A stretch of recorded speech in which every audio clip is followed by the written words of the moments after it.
ఒక్కొక్క సర్వేలు pre poll, post poll, exit poll సర్వేలు 1వ తారీఖున రిలీజ్ అవుతాయి. ఈలోపు ఎవరి అంచనాలు వాళ్ళయి, ఎవరి సంతోషాలు వాళ్ళయి. ఫైనల్గా 4వ తారీఖు వచ్చేదాకా మరి కాలక్షేపం అవ్వాలి కదా రాజకీయ పార్టీలకి, కార్యకర్తలకి, బెట్టింగ్ రాయిళ్ళకి, లేకపోతే కనుక పార్టీల అభిమానులకి, పవన్ కళ్యాణ్ అభిమానులు, జగన్ అభిమానులు, చంద్రబాబు అభిమానులకి, వీళ్ళందరికీ కూడా దాంట్లో భాగంగా ఎవరి లెక్కలు వాళ్ళు అంచనాలు వేసుకుంటున్నారు. తాజాగా ఈ కొత్తగా ఒక పేరు లైన్లోకి వచ్చింది. మహమ్మద్ ఖుర్షీద్ హుస్సేన్, ఎంకేహెచ్. సాధారణంగా ఆరా మస్తాన్ గారి తర్వాతన ఆరా అనే పేరే ఇంటి పేరుగా మారిపోయింది. ఆయన తర్వాత మళ్ళీ ఒక ముస్లిం సామాజిక వర్గానికి సంబంధించిన ప్రతినిధి ఇస్తున్న సర్వే మంచి విషయమే. ఎందుకంటే ఈ రంగంలోకి వాళ్ళు కూడా పెద్దగా ఎంటర్ అవ్వడం అన్నది మంచి పాయింటే.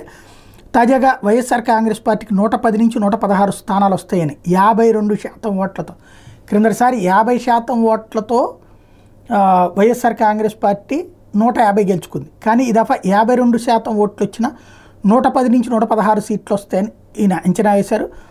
అదే సందర్భంలో క్రిందసారి 40% ఓట్లే తెచ్చుకున్న తెలుగుదేశం, జనసేన, బీజేపీ కూటమి వలన కలిపితే 6+1 47 వస్తాయని, వాళ్ళు ఇంకా పైన ఇంకొక 5 వస్తాయి అనుకుంటే వాళ్ళకి 45% ఓట్లతో 57 నుంచి 65 స్థానాలు వస్తాయి అన్నటువంటిది అంచనా వేస్తూ ఉన్నారు.